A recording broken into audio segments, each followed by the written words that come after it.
నాకు అంత సమయం ఉండదు. నాకు మా శిష్యులు రెగ్యులర్గా ఉండేవాళ్ళు ఉన్నారు నేను చెప్పేది.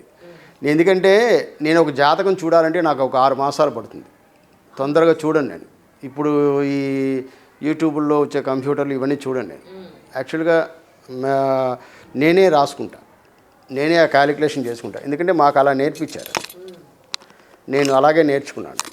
పంచాంగాలు, పాత పంచాంగాలు చూసి నేను ఎక్కువ లాహిరి ఎఫ్మరిసే చూస్తా. లాహిరి ఎఫ్మరిస్ ప్రకారమే రాస్తాను నేను. అయితే ఇప్పుడు ఏంటంటే రకరకాలుగా ప్రిడిక్షన్స్ చెప్పడం, ఏంటి జనాల్ని మభ్యపెట్టడం, జనాల్ని దోచుకునేటువంటి పరిస్థితి ఇప్పుడు ఎక్కువగా ఏర్పడింది. కానీ జ్యోతిష శాస్త్రాన్ని ఎంత జాగ్రత్తగా చెప్పగలిగితే అంత మంచిగా చెప్పొచ్చు. ఎందుకంటే మహర్షులు అంత గొప్పగా రాశారు